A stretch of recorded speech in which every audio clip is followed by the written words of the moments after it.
আমরা পেয়েছি সাবেক মন্ত্রী, আওয়ামী লীগের প্রেসিডিয়ামের সদস্য এবং বাংলাদেশ সড়ক পরিবহন শ্রমিক ফেডারেশনের সভাপতি জনাব উবাইদুল কাদের। আপনাকে আমাদের অনুষ্ঠানে স্বাগত জানাই। আপনি আমাদের এই সময় দিয়েছেন, সেজন্য শুভেচ্ছা ও কৃতজ্ঞতা জানবেন। আমরা একটু আপনার কাছ থেকে এটিও জানতে চাইবো, 5 আগস্টের পরে তো আওয়ামী লীগ পালিয়ে আছে, মানে আওয়ামী লীগের সভানেত্রী পালিয়ে গেছেন, কাউকে কোনো কিছু না বলে হঠাৎ করে তিনি পালিয়ে গেছেন। সেই পালিয়ে যাওয়াটাও আসলে তিনি নানা ধরনের বয়ান আমরা নানা জায়গা থেকে শুনছি যে তিনি আসলে বাধ্য হয়ে পালিয়ে গেছেন, তিনি পালিয়ে যান নাই, তাকে তাকে তাড়িয়ে দেওয়া হয়েছে ইত্যাদি ইত্যাদি ইত্যাদি। কিন্তু ফ্যাক্ট রিমেন্স আওয়ামী লীগ বাংলাদেশ থেকে পালিয়ে গেছে, শেখ হাসিনার নেতৃত্বেই পালিয়ে গেছে। এমন অবস্থায় এই যে ধানমন্ডি 32 নম্বরের বাড়ি, বঙ্গবন্ধু শেখ মুজিবুর রহমানের বাড়ি ঘোষণা দিয়ে ভাঙা, আগুন ভাঙচুর, এর তাৎপর্য কি? মানে এর এই ভাঙাভাঙি, ধুলিস্যাৎ করা, আগুন দেওয়া ঠিক আছে কিনা আপনার কাছ থেকে একটু আমরা শুনতে চাই। খুবই ভাগ্যবান, সেদিন আমার বেঁচে থাকার কথা ছিল, মৃত্যু থেকে অনেক কাছে ছিলাম। আমি আমারই সংসদ এলাকায় আমার নিজের বাসাকে এড়িয়ে পার্শ্ববর্তী আর একটা বাসায় আশ্রয় নিয়েছিলাম।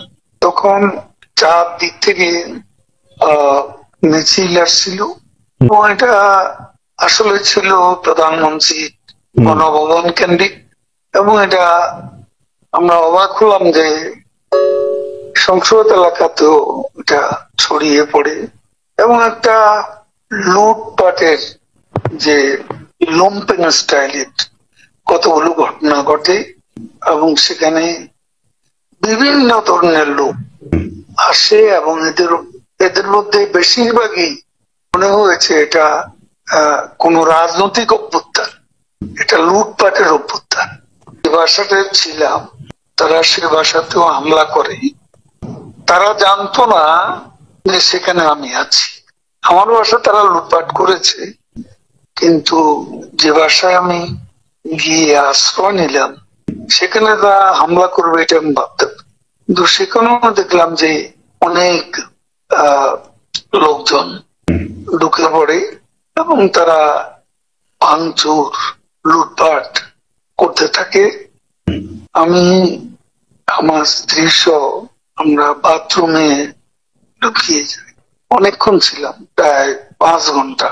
তারপর একটা পর্যায়ে এরা তো ওই বাথরুমের ভিতর সেখানেও কমোড, বেসিন এগুলো তো লুটপাট করেছে সব। সেগুলোর লোভে প্রথমত তাদেরকে আমার ওয়াইফ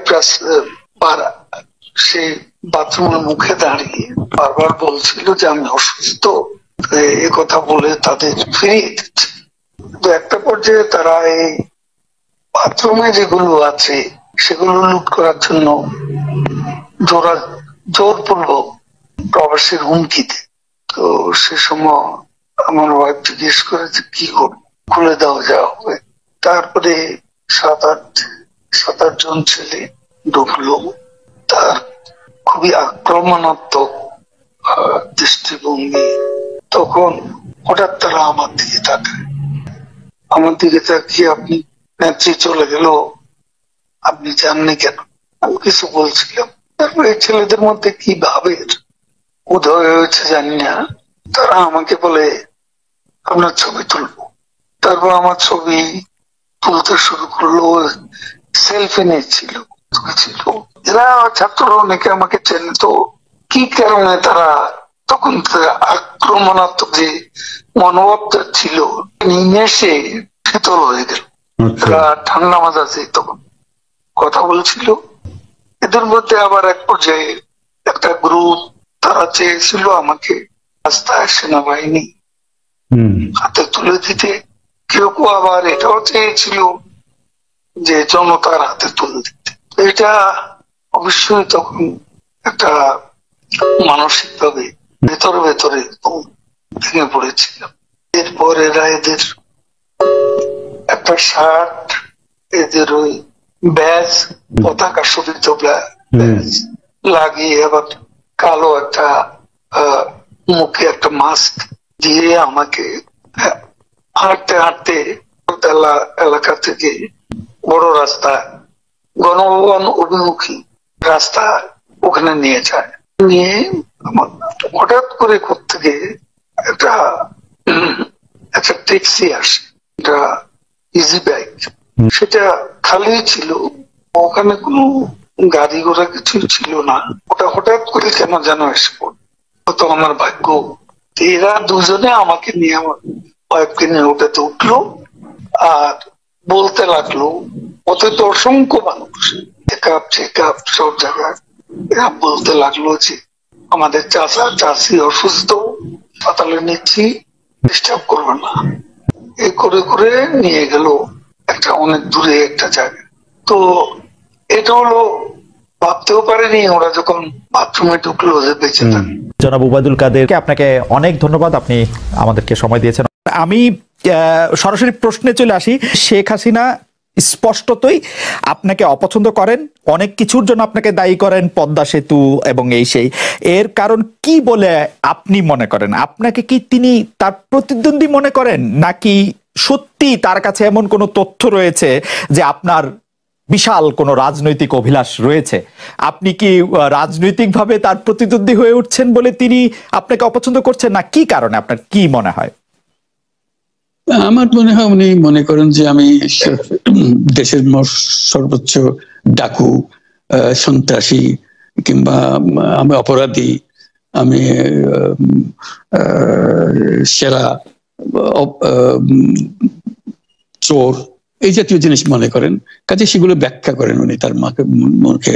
উনি বলেন যে আমি সুদখোর, আমি ঘুষখোর, আমি সব এমন সব কটু শব্দ ব্যবহার করেন যাতে মনে হয় যে আমার সম্বন্ধে তার ধারণা খুবই খারাপ। কিন্তু এইটা তো এরকম ছিল না। আমরা দেখেছি যে 96 থেকে 2001 সাল পর্যন্ত নানাভাবে এই সরকারি বা আওয়ামী লীগ সরকারি আপনার সাথে, বা আপনি আওয়ামী লীগ সরকারের সাথে একসাথে কাজ করতে কোনো সমস্যা হয়নি। আপনি এইটার জায়গাটাকে একটু, ব্যাকগ্রাউন্ডটাকে আমাদের একটু বলা যাবে যে আপনার কাছে কি মনে হয় কেন এই শত্রুতার বা কেন এই অপছন্দের বিষয়টা একটু সৃষ্টি হলো বা তৈরি হলো?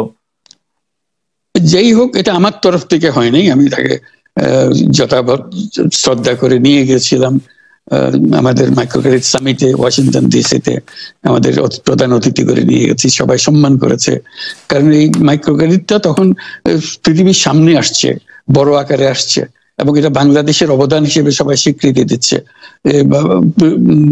ওয়াশিংটনে দুনিয়ার সেরা যারা সবাই উপস্থিত ছিলেন, তার মধ্যে আমরা ওনাকে নিয়ে গেছিলাম এই জন্য যে বাংলাদেশের পক্ষ থেকে এই গৌরবটা যেন তিনি আমাদের পক্ষ হয়ে গ্রহণ করেন। উনিও রাজি হয়েছেন, উনিও গেছেন, করেছেন। কাজে এটা স্বাভাবিকভাবে এই সম্পর্ক থেকে যাওয়ার কথা ছিল, কিন্তু কি কারণে এটা ঘাটতি হতে আরম্ভ করলে বুঝতে পারলাম না। কিছুদিন পর থেকেই ওনার আচরণ এবং তার শব্দ পরিবর্তন হতে আরম্ভ করলো। এমন পরিবর্তন হলো এখন আমাকে চোট বদমাইশ ছাড়া আর কোনো বিষয়ে উনি মনে করেন বলে মনে হয় না আমার কাছে।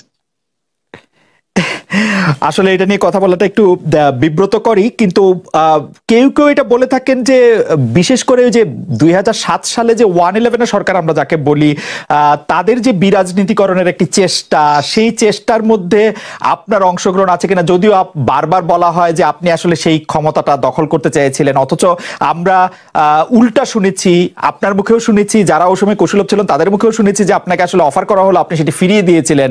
কিন্তু কেউ কেউ আবার বলে থাকেন আপনি একটা লম্বা সময়ের জন্য চেয়েছিলেন। এইটি কি একটা কোনো কারণ হতে পারে? এই ব্যাপারটিকে আমাদের দর্শকদের জন্য মানে বা ইয়েদের জন্য একটু আপনি পরিষ্কার করবেন যে আপনি আসলে রাষ্ট্রের সর্বোচ্চ ক্ষমতায় বা রাজনীতির জায়গায়, দেশ পরিচালনায়, সেগুলিতে আপনি আসলে আসতে চেয়েছিলেন কিনা, চান কিনা, বা ওই জায়গা থেকে?